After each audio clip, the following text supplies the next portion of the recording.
Salut à vous tous, très chers abonnés, amis de Tonton Promo, votre chaîne de la culture, de l'information, de décryptage, pourquoi pas aussi des commentaires, des activités musicales. Nous venons parfois, tantôt pour encourager les artistes et aussi parfois pour éclairer certaines questions aux zones d'ombre liées par rapport il y a musique Nabiso. Tolali Tolamouki hier 29 juillet 2021 sur France Vendée, sur France 2 plutôt. L'artiste Fally Ipupa El Mara DiCaprio Empereur 200 000 cas, ce qui 150 000 cas. Hier, il a été en live na chaîne France 2, l'événement s'est passé à Montpellier avec beaucoup de grands artistes au Bazar qui ont représenté la culture africaine à travers cet élément, à travers cet événement dénommé Africa Grand Concert.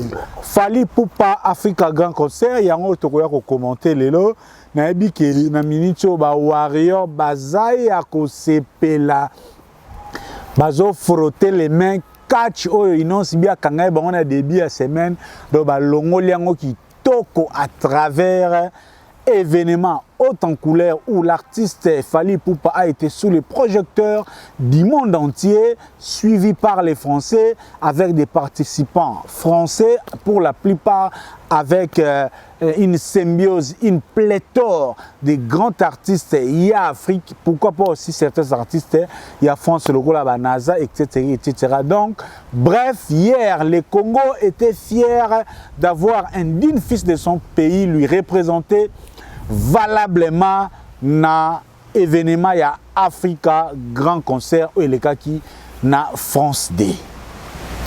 Car Zalaka, Tonton Promo, votre chaîne de la culture, nous ne cesserons jamais de dire que nous sommes l'un des combattants au Bazobunda pour que notre culture, qui est notre identité, essaye d'aller plus loin. Et lorsque nous voyons NASA hier, lorsque nous voyons Fally Ipupa sur ce podium, nous ne pouvons qu'en être fiers et venir ici en bon chroniqueur, en toute impartialité, encourager l'artiste et pourquoi pas aussi commenter l'actualité avec les Warriors. Peut-être pour une fois, Tonton Promo sera encore bien accueilli aux côtés des Warriors. Notre baga abisso, kolela fan et talarabisote, on fait notre travail. Donc, Zwango Nengo Okozo Yangonde Turubakara, Soki Oleli, Tuzozo Koleanoka, Lokola Kolela Yamwana, il suffit pas ça au miliki, Kolela et Kosila. Nous savons que la joie aujourd'hui est vraiment partagée du côté des Warriors et aussi des amoureux de la bonne musique et du côté des Gaulois, n'a pas si Mbote Sikaza, Besra Bazali, na Minito Yo Ezagaka, faute. Faute ces à côté nini. Faute ces à côté nini. Est-ce que autotune simbi? Donc, Nalobagango, chacun a son rôle.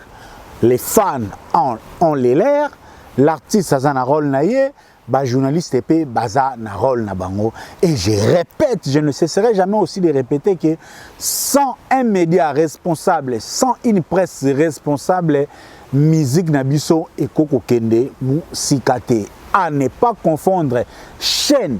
Il y a un artiste et une chaîne générale. Donc, Tonton Promo étant une chaîne générale, il est derrière tous les artistes pour les encourager, les critiquer positivement et pourquoi pas aussi les pousser d'aller en avant. Comme j'ai été fier hier de voir notre Fally, les Fally du Congo, et coïncider dans le même moment lorsque notre judoka, il y a Pembe, où il y a Demi Dakar, Baoz a éliminé les Jeux olympiques, on voit directement côté musical, notre Fally Ipupa nous a donné encore cette fierté-là d'être congolais, d'être identifié à travers cette musique que nos ancêtres, nos grands musiciens nous ont laissé au Lelo, entre autres, et ça mené en main de maître comme beaucoup d'autres artistes aussi par Fally Ipupa DiCap, la merveille, papa na Keina, papa na Marco 6. Au chaîne, ils ont toujours chaîne à Katikati.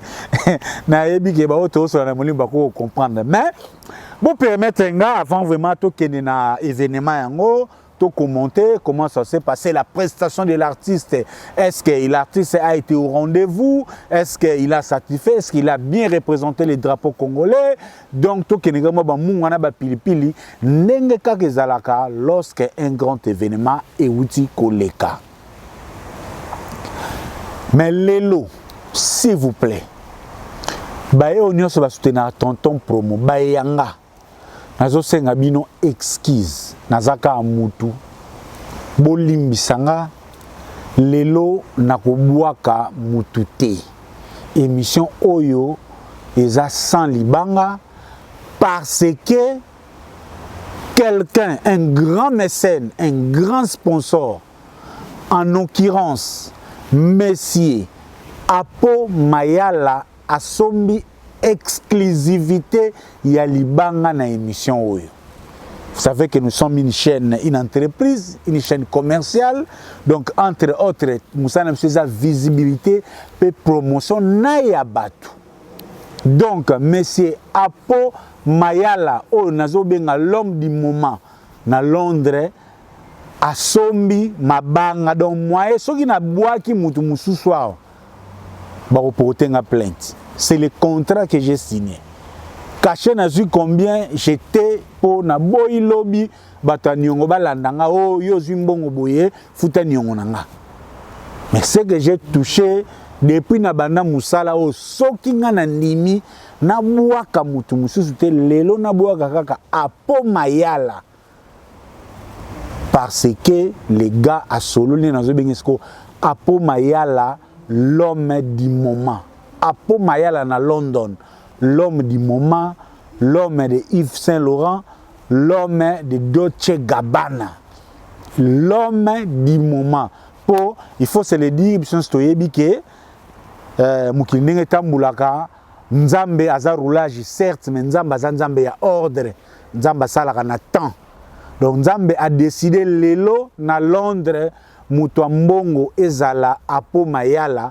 Nzamba nzamba ordre moi to disena nzambe zate po nzamba ko sala teto za la biso so bato mbongo fo moko za la mbongo ata boza ba millionnaire moko za na 1,500,000 moko za na 1,800,000 moko za na 1 million moko za na 1,10,000 mais lelo ndeto abwe na London mutu akangi masolo mutu azana mbongo cash credit bank o nyonso mutu aza mbongo azaka nango lelo na Londres eza Apo Mayala, l'homme du moment, nzamba za roulage a payé ezalaka nango parce que na kalape to yebito zakana ba sacramento ba lusaki vana ba kisombe donc bato mbongo neti biso na banjili wana sirop ba simba fils ba ze bato mbongo na biso njili mais ndenge makambo evoluaka lelo pe koma ba kombo mususu neti siko lelo na Londres tozana Apo Mayala, l'homme du moment, l'homme de Yves Saint Laurent, l'homme de Dolce Gabbana. Donc, il y a des moutouazous exclusivité. Donc, prochaine émission, nous avons normal, bolimbi sangai, bateau sozana ba contrat. Donc, Apo Mayala a solo ni na nenge mususu dongi, mwena tenga mezate. Mais, le kola bato mbongo, ba potanaka bango na bangote, Apo Mayala a autorisé nga kaka na buaka. Mon beau-frère Nechapindi depuis Paris pour y passer à Moutou Mbongo, na boaka pena Freddy Mayasi, la force tranquille na Londres, y pas à Moutou Mbongo et puis ya souka, ya souka, na tune ya pardon la baksata kata habité, ko baksa Moutou Moussouste. A epsinga la baksaka stratégie fuego lokolo loboko. Ainsi dit, tokene mbala moko par rapport ya passage ou prestation, ya Fally Ipupa na live concert na France 2 Oyo et Salamaki na Montpellier. Vous avez vu chez Tonton Promo TV, puis il y a des détails. Pour ceux qui ne le savaient pas, événement à lobby concert Waneza Otobenga sur les plans techniques, c'était un concert live en différé. Donc en différé, c'est-à-dire ils ont déjà enregistré avant, mais maintenant ils ont les casques en live dengue et les kaki lobby. Donc lobby si live wana ezoleka wana Fally Ipupa di Cap la Merveille, je pense à zalaki na avion soit un avion te presque comme un aéroport pour selon mes sources ba repéra qui Fally Ipupa a quitté France au moment où nous parlons Fally Ipupa est censé être à Kinshasa. Donc, quand nous sommes donc, qui bandero le Ghana na bandero le tantôt ezalaki live en différé. Ezalaki vrai direct parce que l'émission a été déjà enregistrée. Vous savez que avec du professionnalisme, makambo ya direct ezara vraiment les bienvenus mingi les camouflés en enregistré pour balanda ba détail moko parce que wana eza grand fête, eza fête ya monene, fête ya Afrique à travers l'espace médiatique française pour makambo et kenebongo. Les premiers détails, les premiers commentaires dans ça là, oui, c'était hier vraiment la cour des grands. Hier, Fally Ipupa a été na cour des grands, na place ya Montpellier, na chaîne ya France 2. Pourquoi? Parce que événement Outiko Lekalobi, c'est un grand événement na compte ya France Afrique, c'est un événement sponsorisé par le gouvernement français, donc les contribuables français. Donc, n'échappé ni n'enga futaka impôt na France. L'État français a longoli na impôt oyo n'échappé dia futaka a zumwanda mambo wana a zongi sipo a sponsorisé événement oyo. Et l'État français a voulu faire de la culture africaine comme une grande fête na France Day. Boibika nezalaka. On ne peut pas appeler tout le monde. On ne peut pas appeler tout le monde. Ça ne veut pas dire que ceux qui ont été là sont les plus importants de l'Afrique ou les plus importants du monde. Ça ne veut pas aussi dire que ceux qui n'ont pas été là sont des moindres parce qu'il y a aussi des grands qui ont été absents en cet événement. Mais permettez-moi seulement, vous ne pouvez pas m'empêcher de dire que hier, sur France 2, concert, grand événement, il y a Afrique et Zalaki, la cour des grands. Parce que là-bas, il y avait presque des grands noms comme Magic System et Asalfo, des grands noms comme Angélique Kidjo, des grands noms comme Aya Kamora, des grands noms comme NASA, des grands noms comme ya Maghreb. Cheikh Kaleb, bref, il n'y avait que des grands noms. Et vous allez comprendre à travers ces cours de grands Oyo, il y a une répartition géographique, il y a Afrique. Et c'est là où ma thèse a toujours eu sa place. Lorsque j'ai toujours dit Fally Ipupa aujourd'hui est l'artiste francophone le plus populaire de l'Afrique centrale. Donc, les gens qui sont en Afrique centrale, à part que ça, la mise à jour, Fally Ipupa. Je sais que les débats sont ah non, ami komisaki moko asengaki. Hélas, c'est question du professionnalisme. Les événements, les événements ont fait le dépôt des candidatures aussi. C'est pour ça que Diamond a 8 managers répartis dans plusieurs zones du monde. Donc, Diamond a un manager spécialiste en France. Donc, Fally Ipupa, qu'il soit invité, qu'il ait posé sa candidature par lui-même, nous tentons pour moi, si tout soit ça dépend bravo. C'est un professionnel. C'est la dimension d'organisation que nos artistes doivent atteindre. Parce que les tout ça bouillé, Mouto Yaza organisé, il faut un manager, un agenda. Manager, ils ont français, ils ont Harvard, ils ont Lune, mais manager, il un agenda. Face à un contact, il sait comment appeler France D, il sait comment appeler le régisseur, il sait comment appeler Sony Music, il sait comment appeler Bralima. Un manager doit savoir comment appeler les grands sponsors du monde.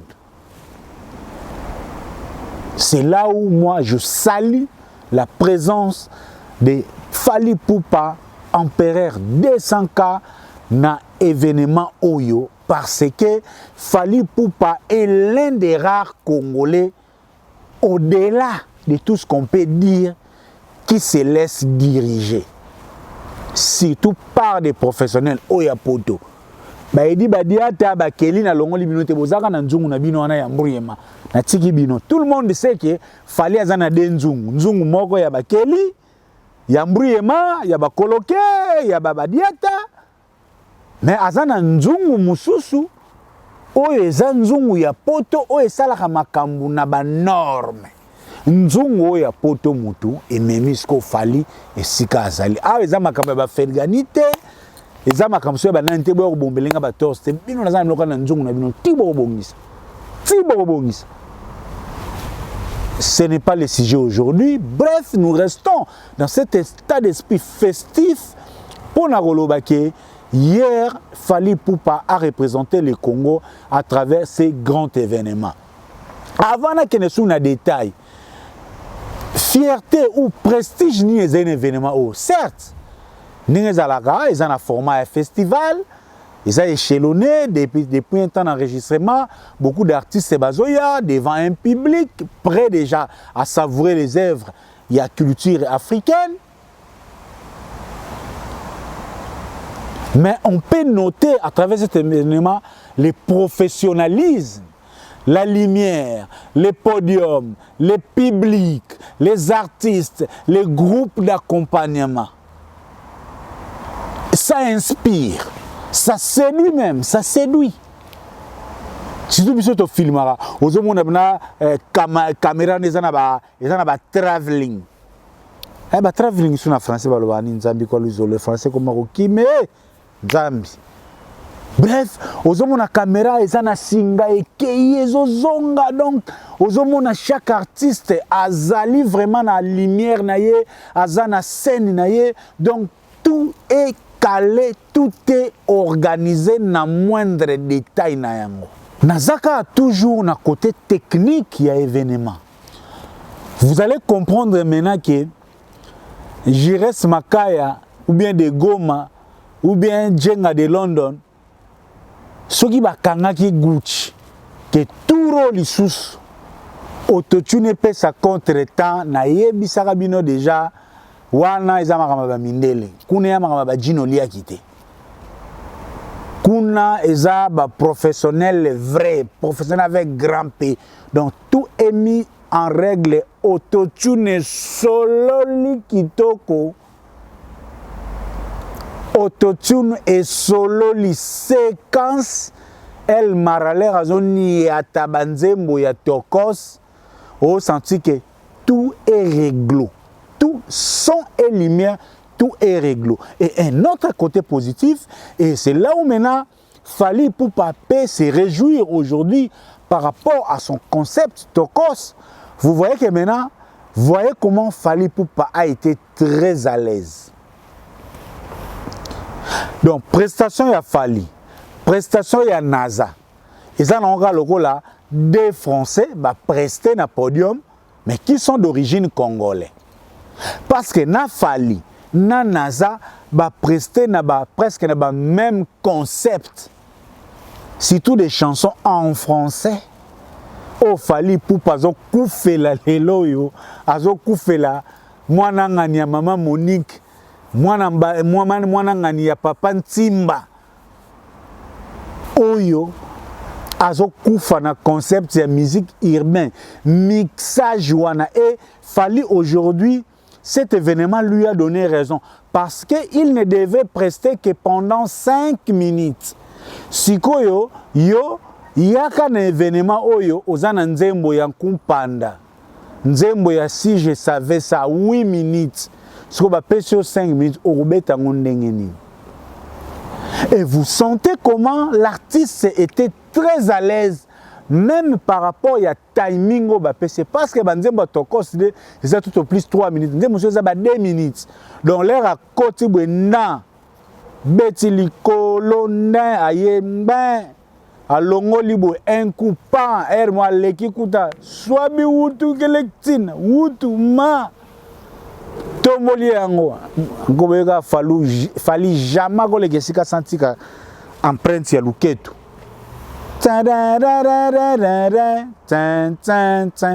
et sika ba o nyonso ba ya poto pona eloko ba se retrouver eloko ngo nini musique. Bref, Aujourd'hui, la vision de Fally Ipupa lui a payé, même en termes de prestige et de visibilité, pourquoi pas aussi de promotion, parce que Fally était à l'aise comme tout autre à l'aise. Pour place wana soko yaki na nzembo ya si je savais ça o nzembo ya kumpanda nzembo na 8 minutes tala rumba mulai soko ba peso 5 minutes kuna pe makamba kosenga o bis ezate ba peso 5 minutes beta botala soko comment l'artiste a morcelé sa prestation a beti 3-4 nzembo pendant 5 minutes et il a réussi le coup. Et chose louable encore, c'est Fally qui aujourd'hui, vilipendé par le featuring, a pris l'occasion de démontrer, oui, le featuring ne reste pour Fally Ipupa qu'un échange culturel parce qu'il est capable de prester seul, sans partenaire na featuring. Tala nenga paloli nzembo likolo, nino limisa na contre l'autre main, Fally nenga paloli likolo, donc on a kilomoto ya Nino, tout le monde le voit les angi na ngote. Fally nenga paloleli un coup. Na moni na ngate esika nini daju azangi. Donc akenango kitoko zwaka Fally skoso autotune sololi. Pour problème Fally ka autotune pe compte ta soki autotune sololi ya Fally bola la pongite. Donc akokende na bino na okapena et yembelo et sanjo na mélodie cherchant à toucher les cœurs. Ah, ngaya morel marathon, te la biso à mort. Ah! Bref, aux hommes que l'artiste a été très à l'aise avec une audience oyo. Baye, Fally avait de quoi offrir à son public quelque chose qui leur est approprié. Et puis, l'air bakati nzembo, il y a un coup, na souka nzembo kati public qui pas baxi moi mungongo, mabi le maraba mindele ba mi plan na e. Malgré Fally Ipupa zaki ma yele, Fally atimba bi keba, o bazaba mindele, ah tozaki na ba ivoirien te. A zuku tu risque était à boire à tout le monde. Ma ningue c'est bon, est-ce que ça va? Ah mundele bena. Ah. Wane zate ko Sankara Mutaza on a public. Oh ceux qui yorobo à répondre te mindele. Est-ce que ça va? Ah comme mindele wana so ba yana si ba mwangani na bango déjà prêt à se satisfaire. Voilà là où notre Fally Ipupa nous a donné plaisir, nous les culturels, nous qui aimons voir les Congolais ou les artistes congolais aller le plus loin possible. Donc bref, nous pouvons dire que bravo Fally. Bravo Fally Ipupa El Mara pour avoir représenté valablement le Congo à ces grands événements. Et quel avantage l'artiste peut-il tirer? Promotion, non? Donc, avant les 29, sur les alakina 40, 50, 200, 300, 500 000 mindele, oh, baïba qui Fally, à partir de l'événement, on a baïbi Fally. Grâce à concert, oyo, ceux qui sont un Français, un Européen, oyo, aïba qui n'a pas que, dis moi, zalaka likolo, aïbi yango. Donc, à partir du passage de Fally, Madame Marguerite, Madame Mariam de Velancourt, a occupé assez de Monsieur Guy Le Boité, papa n'a pas pu faire un coup. Pour Bayoki, déjà, il y a un coup en France 2. Je disais la fois passée, France 2 est la télévision oyo. Mindelo balata ba débarder o ba melaka ba café o ba boko la mboa batalaka. Donc l'homme Fally Ipupa était devant les Français na public et devant les Français na ndaku. Fally Ipupa a violé la protection des domiciles des Français. Il a pénétré les domiciles des Français hier. Donc, et cause a toujours na dividende. La promotion et la science exacte, c'était la promotion s'apprécie dans l'espace et dans le temps par rapport à résultat. Mais croyez-moi, fort de cet événement, il fallait pour pas ajouter un plus-value dans ce qu'il est en train de faire par rapport à Tokos. Donc, Fally avait une vision, il est maintenant en train de donner, de procurer une provision à sa vision de Tokos. Aujourd'hui, à travers cet événement, la vision Tokos a eu une provision, un élément, surtout dans la période où il y a contre-temps, il y a Covid. Surtout dans la période.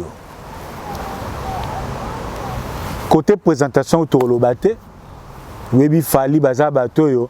Fally so ozongi se série ba 1982 alinga za lokola batato bande ko nika musunya bata. Pour les tondo ko les batata mo bna viana na quartier po nakala musunya bata zalaka sape. Pour bato ba tamla makolo ngulu. Donc muto jaza na lipapa ya musunya bata, ils ont déjà sape.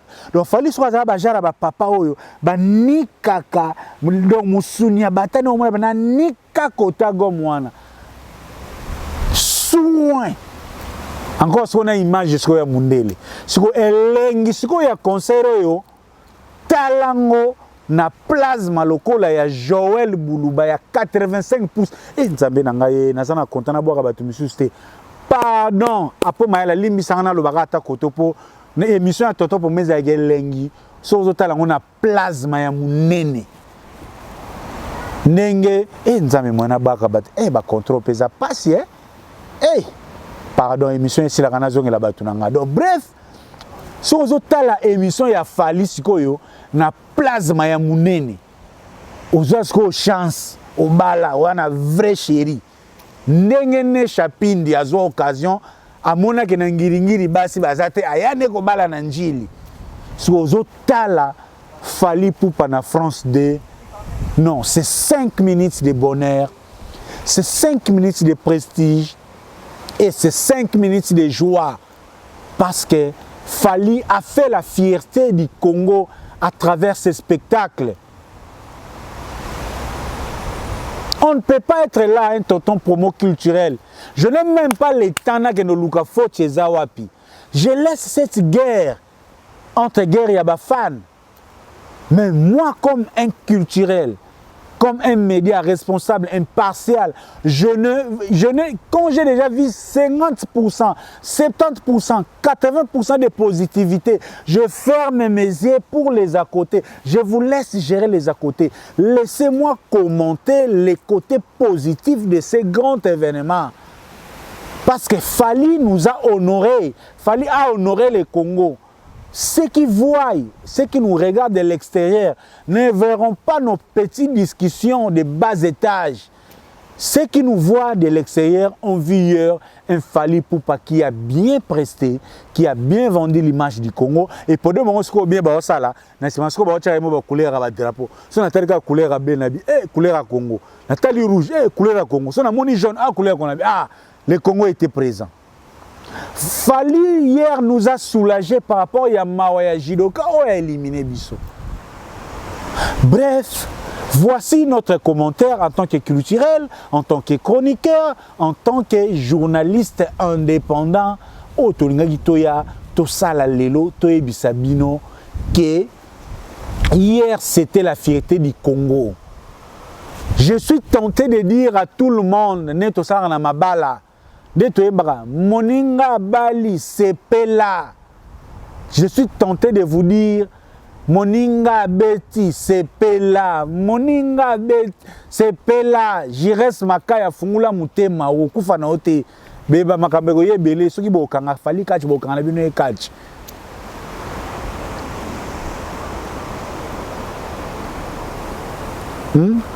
Des Goma, des magnifiques, des Goma, les magnifiques. Fungula Mutema Boko Kufa Teza na Makambu, Ezakaka Bong na guerre. er mon adversaire robeta bino chuki no bobeti ntangi donc bino pe boluka mikolo mikoya bo bimselo mo ekombola na eloko pona minute yo bo souffrir na wana po o mato kitato luki ba faute yaya lumière wana son wana batu wana mindele na mindele concert o ezanga solo mutoki mindele ba bango salité ba solo mutoki ezalaki. Bref, on a été honoré hier. Donc, on le bakaka. Moninga Betty Sepela. Moninga Betty Sepela. Christian Lema, Silsana Bango. Sœur Elisabeth, mère Elou Charoufa. Kolo histoire. Oyo ezali bongo lisolo ya bana molokai. Ya nono tumba lisolo ya kisinga mpemba. Karma soso. Appelle à tous les villageois. Tout ça la salongo te. Pour ilanga café. Elingaka posoto te. Alors il nous faut du karcher. Héritier du trône Mfuluzi Bajali à la guitare magique. Ba mama village molokai balobi. Comment y a des latins? Car Christian Lema, l'héritier du trône. Sama, il est là.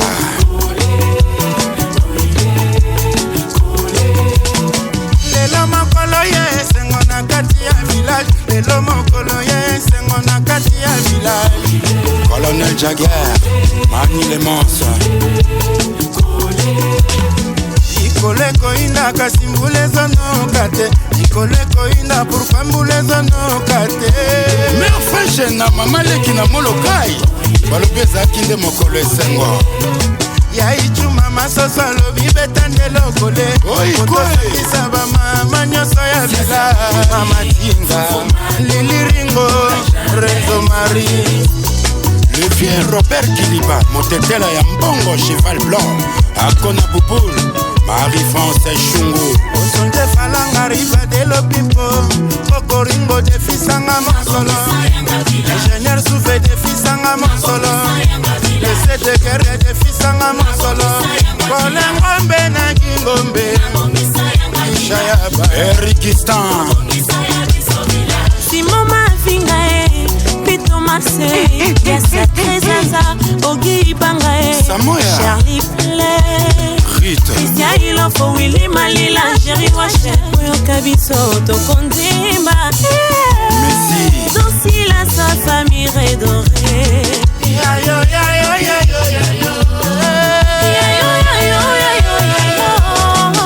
Kilo, bravo, Pacifique, Polonia, Yache Koko Mulumba, Keita, Ulama, Sami Mikobi, Papa Bati Lukwebo, Omoni Basie Bobo, Omokole Soka Ndeboye, le vieux Constant Marie, Yamish Kakabeya, Christian Bosembe nous dit toujours que la peur quitte nos esprits.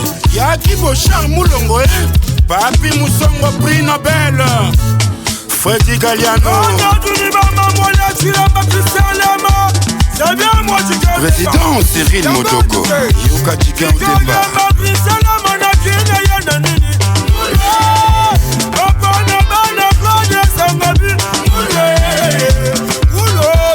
Le vieux Chai Mandombo, Bébé Sebola, Bafia Lisolo, Nounou Foto, Fanny Kibinda,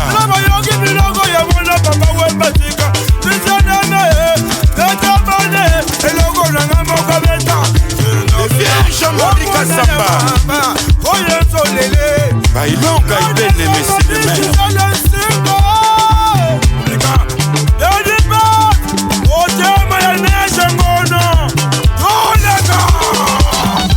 Tu trônes Bajali dans la guitare magique. Mais Bessa Jonathan et bel passage quoi pour Anzango Okoricho Wasulu Papa Beton Akoum Kambi Bobete Tamou